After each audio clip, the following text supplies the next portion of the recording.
Welcome to the Timeless Vitality Podcast, where co-hosts Kate Beck and Amber Stitt explore the unique journeys, inspiring stories, and timeless wisdom of those who embody vitality and resilience. Together, we discover what it means to thrive well beyond 100, sharing insights that empower you to live with purpose and create a lasting legacy. Let's get started with today's episode. Hello and welcome to the Timeless Vitality Podcast. I am your host, Amber Stitt, with my co-host, Kate Beck. Hi, welcome. Happy to be here. And today we welcome Juli Doyle to the show today. Hello, thanks for having me. So Juli, I've known you for quite a bit of time, and a lot of people do know you through the work throughout the nation. You do a lot of presentations. You talk a lot through the different organizations that you support about your work, and we'll talk about what you do. But you also give this no fluff, very direct approach to mortgage planning. And I really want our listeners to learn more about that. But before we jump into the juicy stuff, can you share with everybody what you do primarily and what organizations you support? Sure, absolutely. So the business side of things, of course, I've been doing residential mortgage lending for 26 years. I've been with Fairway for the last 13 of those. So half my career at Fairway Independent Mortgage. And it really is taking a holistic approach to mortgage planning. Most people just think mortgage is a rate and you move on, right? But there's so much more involved. And in doing that, I'm involved in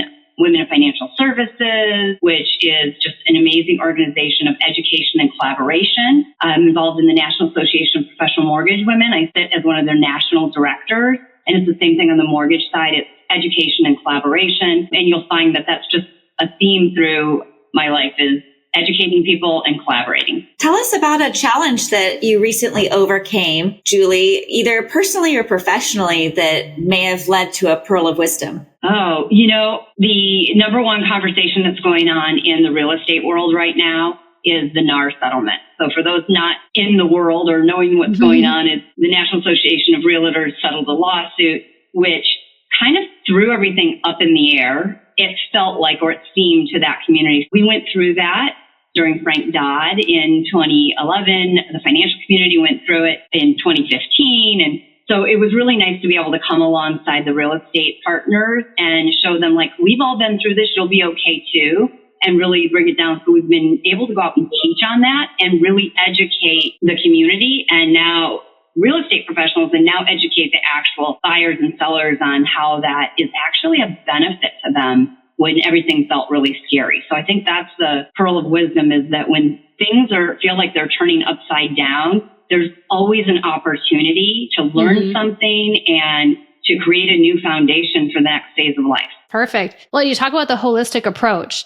So we work with a lot of advisors. Our listeners might be a lot of people in our network, in our industry, but beyond that, you're looking at the whole picture at different ages, as we're aging, there's different career paths, maybe there's different life paths. And so as you make it more real, as the legislation's changing, there's different laws. We're not trying to pivot every time there's something new, like the new rate. Like you're saying, there's a way to look at and be excited about different parts of our journey.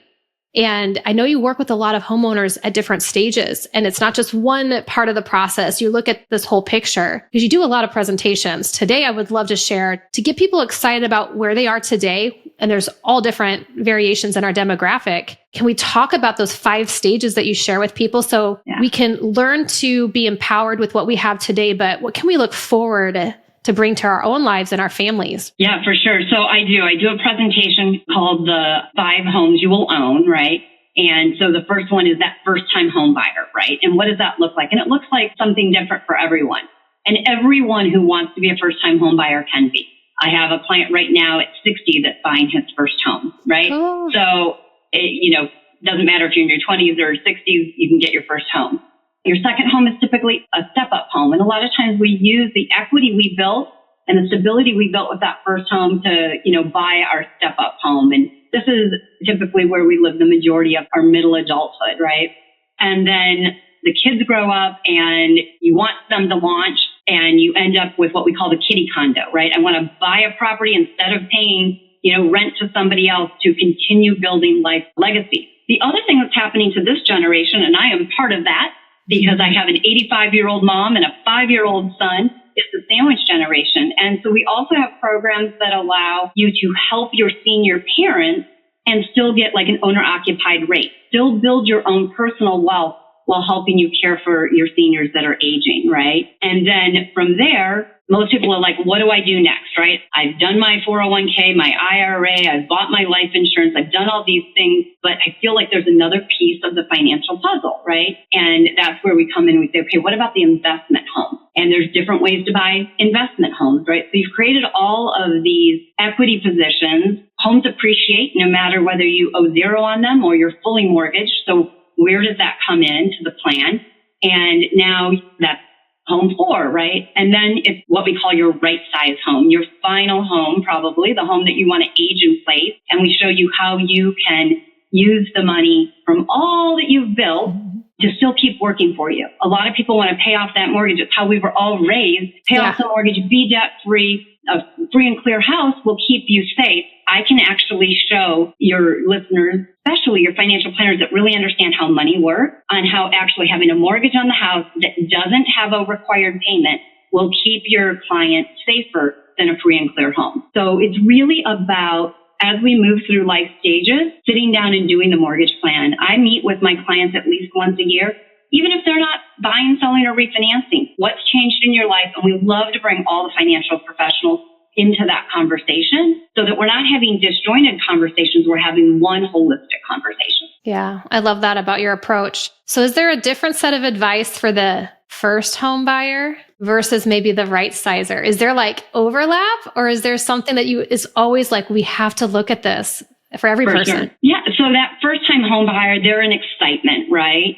They're trying to figure out how to get in, what they can afford, where they want to live, all those things that we're helping them, with the path. But at the same time, I'm still doing their right size mortgage, right? The home equity conversion mortgage. In my head, how are we going to get them to the point where they don't have a P&I payment when they turn 62, right? And they have equity that they can use in different ways that they want. And that's what the right size loan does at the end. We say the end, that last mortgage at 62, it's a loan of options. So at 20 or 30, when most people are buying their first home, trying to get into the market, we're still planning for that. We're going to use the equity to step up, but are we going to have enough equity position? Are we going to have enough cash available that's working in lots of different arenas, right? The financial advisor has it working in a couple of different places, and the equity itself in the house is working. So I'm still having that conversation about their final home someday. What does retirement look like?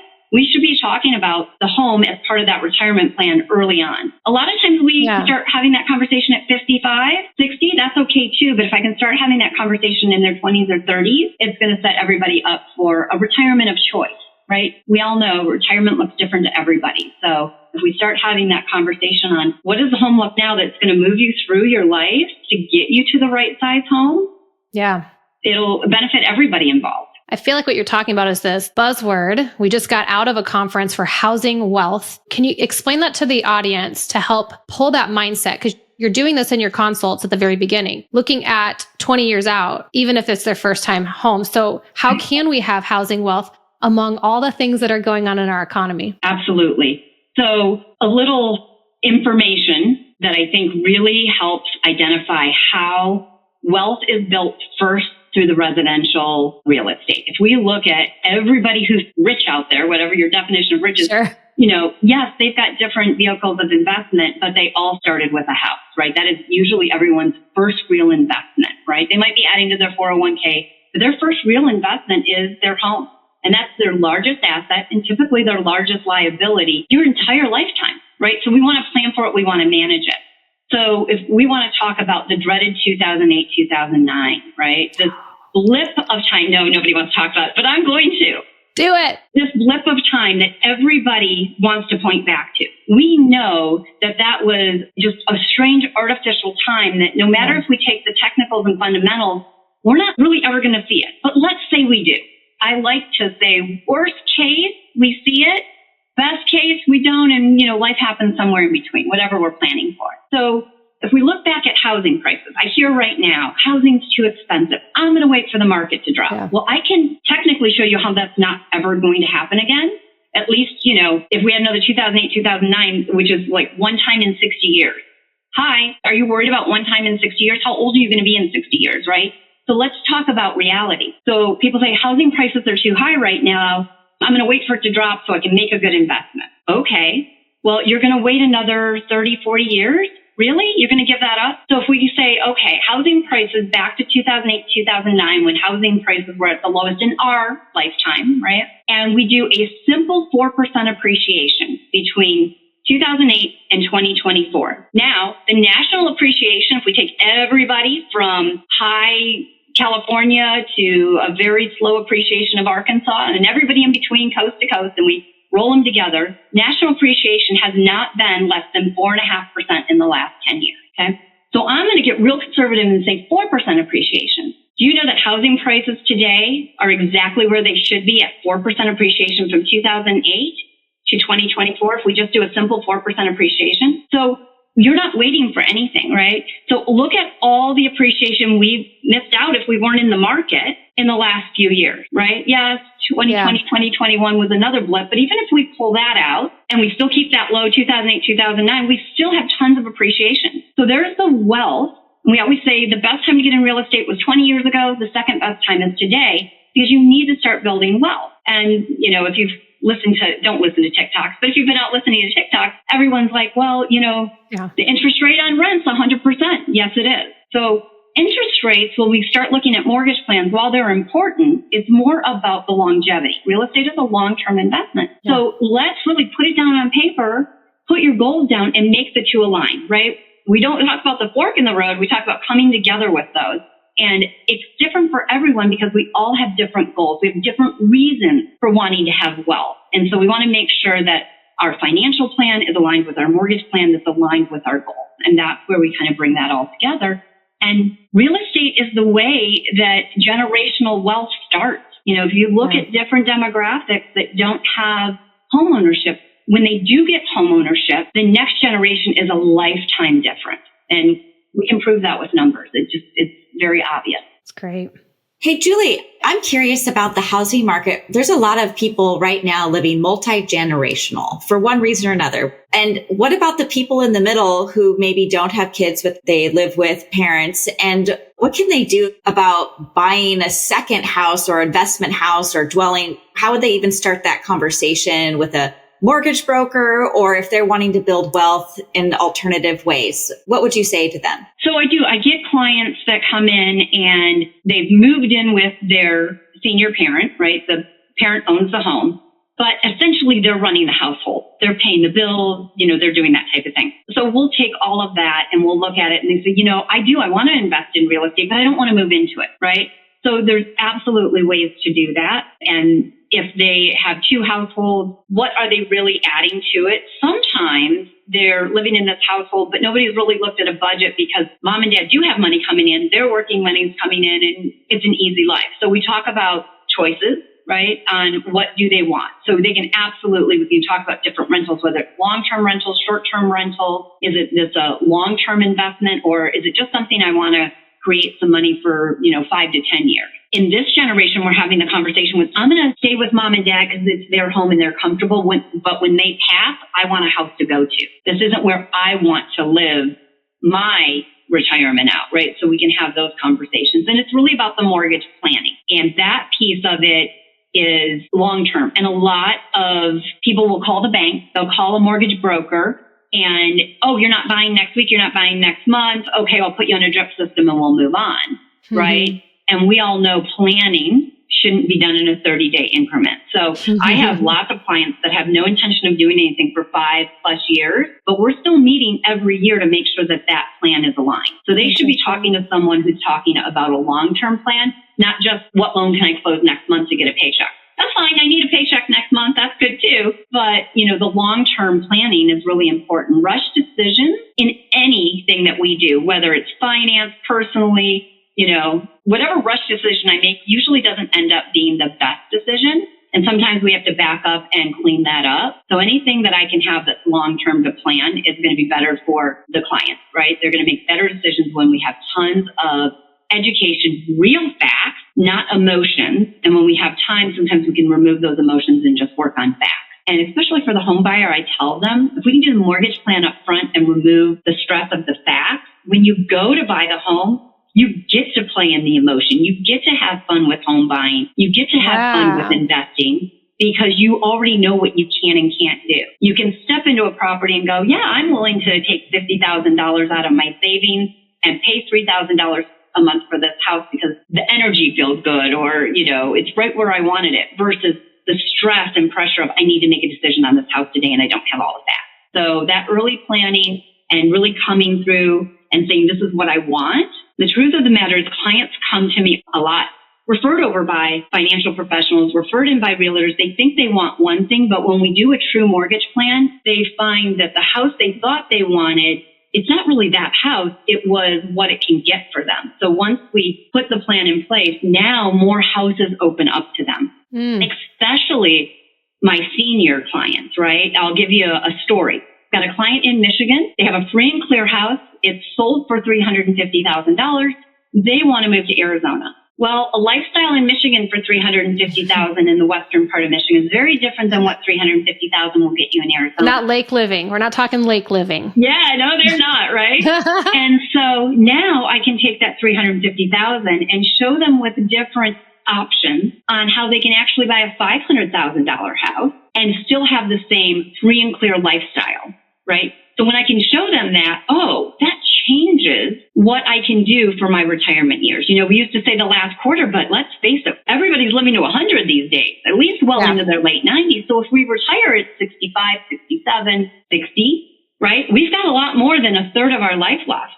So we need to plan for those things. And it's all about the options, and we have the deep conversations, not just, I'm going to pay cash for a house because all I have is $350,000, I'm retired and I can't afford a mortgage, right? It's some deep planning. And so again, if we're talking about those conversations in our 30s and 40s, when we get to our 60s, I've got clients all the time that think they can't retire until they can take delayed Social Security. And when I show them they can quit making a mortgage payment at 62, and they're like, that's the only reason I was working. I can retire now. That's 8 years early. That's significant. That changes people's lives. Kate, I feel like we've talked about on the podcast lots of trust. How do we build trust? If we're not working with brokers, advisors that are utilizing multiple resources and starting early, you're not reacting to this rate. You're having all these choices. I mean, Kate, that's really what we're hoping for people to take away is start having conversations. You have to start. Yes. Right? In multiple episodes, we've talked about timelessness in terms of we are going to be centurions, like it or not, hopefully in healthy mind or spirit. But many times we will not have the luxury of being in our own home. So are we in our forthright? Are we touring skilled nursing facilities so that we can be prepared if and when that happens? Many times it's an unplanned event that makes that happen. And are we consulting our Juli Doyle, our mortgage professionals, to find out, okay, what am I not thinking about? Or what other options are opening up to me? I mean, some of the things that you brought up today of, what about this is the house I'm in right now, but what if I change my mind and want to have this other thing on the side that, like, what are those options and where would I want that to be? So I hadn't even been thinking about approaching a mortgage broker because I thought, you have to have XYZ in place. And also I'm not planning to do anything today or this year. But if we're thinking in terms of what am I planning to do in my big audacious goals over the next 3 years? Right. That's the proactive resilience and planting seeds of peace. And we talk about planting seeds of peace that grow into prosperity and trees of trust, like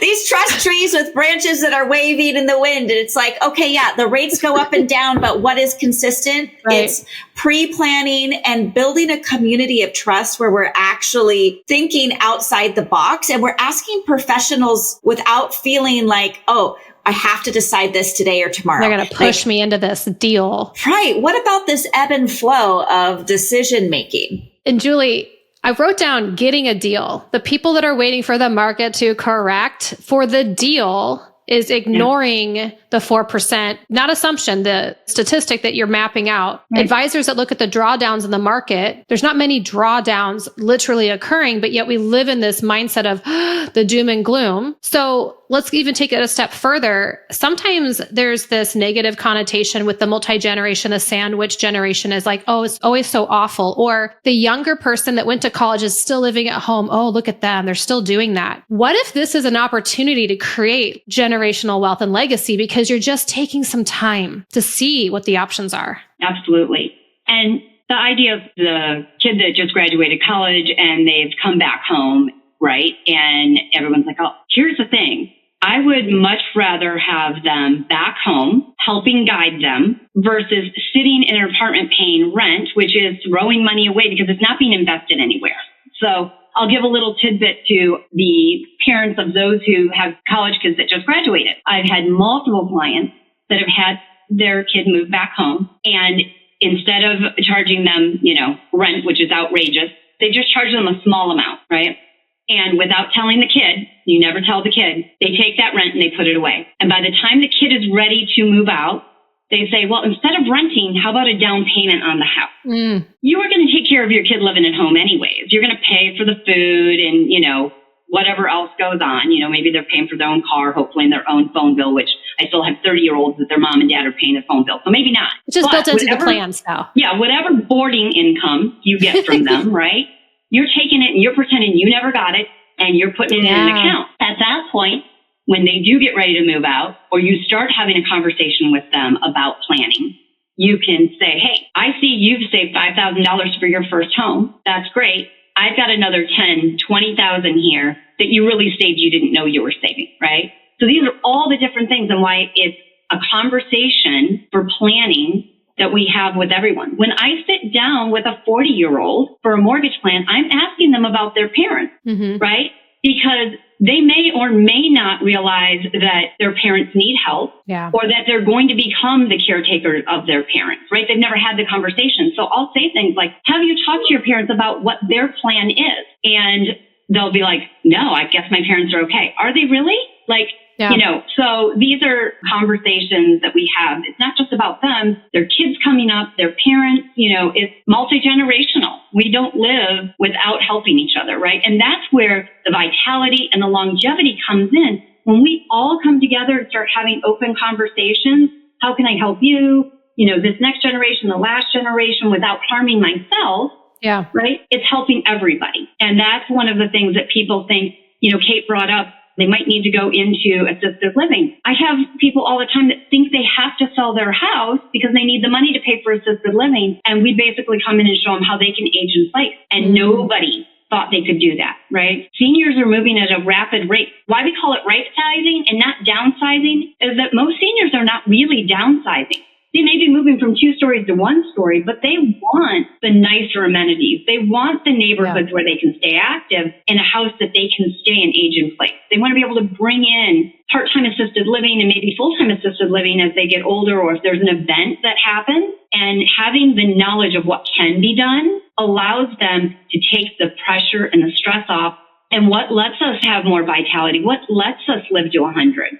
Removal of stress. And knowledge removes stress. And the challenge point is have the conversation. It's amazing when things are set up, how good you feel on the other side. So we can't just put our heads in the sand, and it's a collective effort. And the 40-year-olds can talk about their life with their parents and not feel like they're being attacked. Use ourselves as the starting point and then say, hey, what about you two? What would you want? So outside of this aging in place, let's go have a little bit of fun with investment properties. So in business, we always say do what you love, and that will give you some longevity. People might retire from one thing and transition and do their other thing, or do it everything all at one time. We're seeing a lot of side gigs along with the main thing. So is everyone built, Julie, for a VRBO, being like a landlord? Cause you got the Airbnb. So is there a part of this to see what would you have fun with doing? Because not everyone's going to want to get the phone calls, but they might want to be an investor. So any ideas to pop quiz? How do you figure this part out? There's all sorts of different ways to invest in real estate, right? Some people like to invest in REITs. Your listeners know what that is, most of them, right? You don't own a physical property. You own pieces inside of an investment, right? So I want to be in real estate, but I don't want to deal with a physical property. Great. There's lots of ways to do that. And then there's, multiple ways in investment. Like you said, there's long-term rentals. I want to buy a single family home. Somebody moves in every year. We renew the lease, right? Do I want to manage that? Do I want the call at 2 a.m. that the AC broke or the plumbing backed up? Well, you don't have to do that. You can hire a property manager. There's important ways to vet property managers. Yeah. I'm sorry for the property managers on the call, but the ethical ones will know that property management is the used car salesman of the real estate industry, right? So it's important to vet that. Having a VBRO, whether you manage it or you have somebody else manage it, that's a whole different real estate investment. You do need to be more actively involved. You need to be excited, right? Or do you want to just buy a few properties and let, again, somebody else manage it? That's a different investment. And risk and reward, right? The more we work, usually the more reward, but you also have to understand that market. So there's good consultants that can come in and either make sure that you're hiring the right property manager or you manage it properly yourself. And then there's the multi-unit, right? So this is my own son. He doesn't know this. He's 5, but at 18, he will be buying a fourplex. For 3.5% down, he will move into one of them. He will rent the other 3 out. And this is how he's going to build his wealth in real estate. So there's all sorts of different ways. He gets to be a homeowner and a landlord and learn a lot of valuable educational items on 3.5% down. You can do 3.5% down on an investment property. It's not technically an investment property because you're living in one of the 4 units. So there's all sorts of different ways. How involved do you want to get? I've got a client consult later this afternoon doing exactly that type of thing. They're getting ready to transition in the next 5 years to their next part of their life, and they want a property that's going to give them cash flow. So the cash flow will take care of their expenses while they go play at different businesses. They're going to, start the passion, right? They've done the corporate thing. Now they want to do the passion thing. So it's really about how do you want it to look? How involved do you want to be? But investing in real estate is just one of those things that we can show over and over again. The return, long term, we're not talking get in for a year and get out, but the long term creates wealth that we can't build any other way.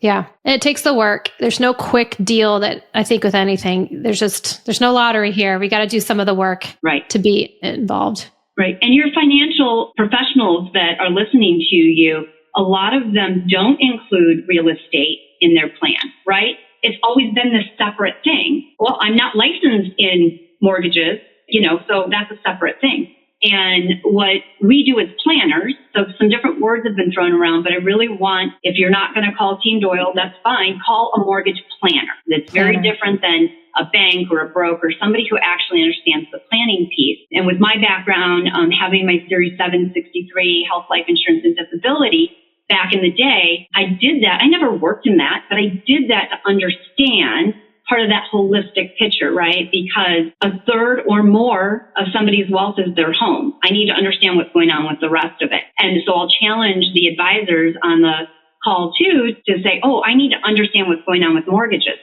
Don't get licensed. Don't go, you can't, but go and find somebody who knows what they're doing so that they're willing to come alongside with you and plan for your client. They're willing to have a pre-consultation with you. What does your client need? Have consultations with your clients knowing that they may not get a paycheck for 5 years. That's fine. Yeah. But we're helping everyone build a better, solid foundation, which is good for all of us, right? So whether it's now or later, the more we build, the more stress we remove, the longer we live. We need plans so that we can live that vitality. We can live stress-free. We can do the things that are important to us in our retirement, in our final third or final half of our lives. Some of us are going to... I like the hat. Yeah.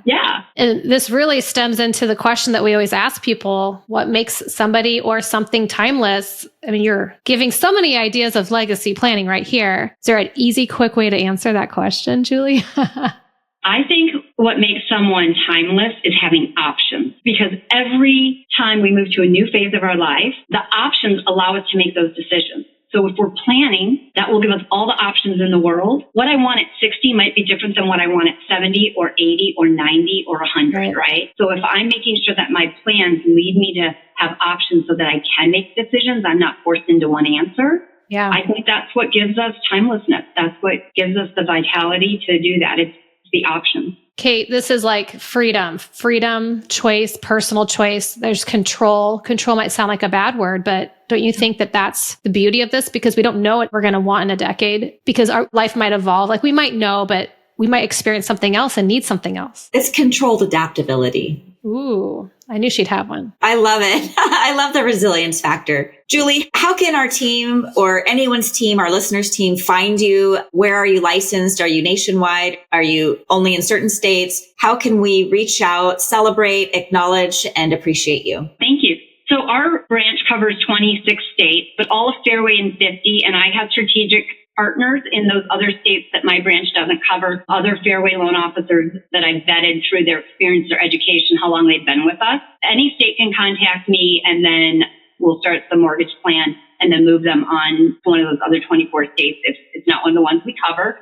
The easiest way is by phone or email. So email is teamdoyle@fairwaymc.com, and the phone number to the office is 480-206-8742. It's also textable. And then we're all over social media, from Facebook to Insta to TikTok and YouTube. You can just Google Team Doyle, Fairway Mortgage, and we'll pop up. Such good ideas. Love it, Julie. Thank you so much for being here. Oh, thanks for having me and asking such great questions, and just love helping, and moving everybody forward in this world that we live in. If we do it together, the load is much lighter.